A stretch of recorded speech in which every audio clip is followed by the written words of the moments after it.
हमारे साथ जदयू के मुख्य प्रवक्ता नीरज जी हैं।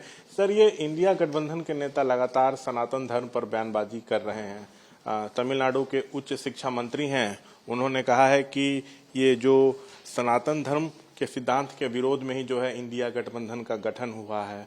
हम लोग एकजुट इसलिए हुए हैं ताकि सनातन धर्म का विरोध किया जाए। क्या जदयू का भी ये स्टैंड? नहीं, तमिलनाडु के माननीय मंत्री ने सनातन धर्म के संदर्भ में इंडिया के गठन की टिप्पणी की है।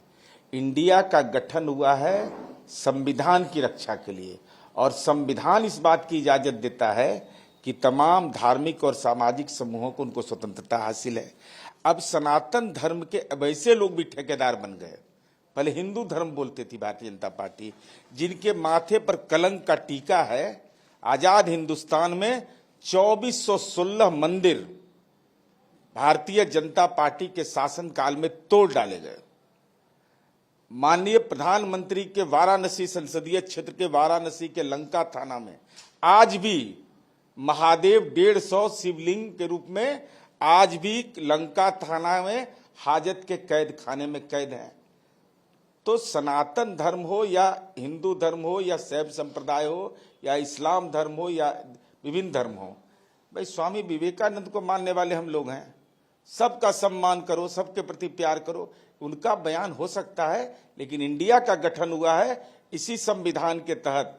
जिस ढंग से आचरण भारतीय जनता पार्टी कर रही है, विभिन्न धार्मिक समूहों को प्रताड़ित करने का, मणिपुर की बेटियों को प्रताड़ित करने का, उसी से बचाव के लिए तो इंडिया का गठन हुआ है।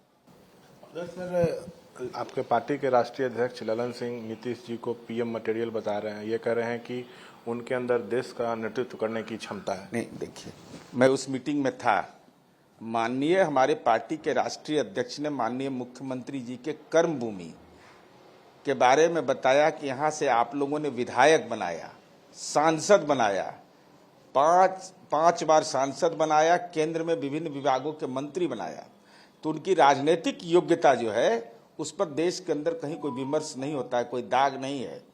तो उनका संदर्भ यह था कि जिस धरती ने राजनीति में उनको जन्म दिया, वो धरती नमन करने लायक है, जिसने देश का ऐसा शीर्ष नेतृत्व पेश किया है। हम प्रधानमंत्री पद के उम्मीदवार नहीं, और हम किसी पद के उम्मीदवार नहीं, हम विपक्ष की आवाज हैं। और हमारा सगुन इतना अच्छा है कि हमने पैर बढ़ाया, हाथ बढ़ाया, तो भारतीय जनता पार्टी का कुनबा उपचुनाव में 7 सीट में 4 सीट हम जीते, 3 सीट पर वो जीते। मतलब नीतीश जी पीएम मटेरियल हैं, लेकिन इंडिया गठबंधन में अभी वो उम्मीदवार उसके लिए नहीं है। हम पीएम मटेरियल की चर्चा ही नहीं करते हैं, हम अपनी क्षमता को जानते हैं। लेकिन हमको इस सौभाग्य, क्लाइमेट लीडर कौन बना है बीजेपी का? संयुक्त राष्ट्र संघ ने तो नीतीश कुमार जी को इस पुरस्कार से नवाजा। इसलिए बहुत लोगों को 24 नवंबर 2005 से ही, आज से नहीं, ये बहुत लंबा समय हो गया, 18 वर्ष से लगातार नीतीश कुमार के खिलाफ एक दुष्प्रचार चलता है। अब पेट में असहनीय दर्द है राज्य के मुख्यमंत्री होने के नाते, लेकिन अब लोग को बर्दाश्त नहीं होता है। तब क्या करे, ऊपर वाले की कृपा है कि हम ही रहेंगे मुख्यमंत्री। एडीआर रिपोर्ट सामने आया है, जिसमें पता चला है कि 40% सांसदों के खिलाफ गंभीर मामले चल रहे हैं, आपराधिक मामले, जिसमें से 25% सांसद ऐसे हैं जिनके खिलाफ हत्या का मामला, क्राइम अगेंस्ट वुमेन का मामला चल रहा है। फिर चुनाव आ रहा है, तो क्या ऐसे लोगों को फिर टिकट मिलना चाहिए?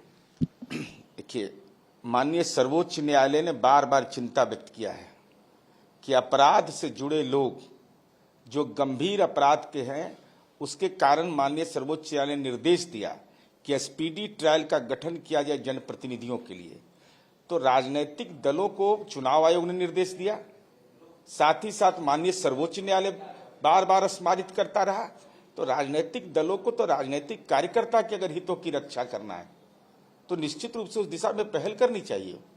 कोई गुंडा, बदमाश, अपराधी, लंपट वो कानून बनाने की संस्था में चला जाए तो कानून बनाने की प्रक्रिया को भी बाधित करता है, न उसके भाव को समझता है। इसलिए चुनौती तो बड़ी है बाहुबल का और धन बल का। ये थे हमारे साथ बातचीत करते हुए नीरज कुमार। कैमरा पर्सन विशाल राय के साथ शशांक कुमार, एबीपी न्यूज पटना।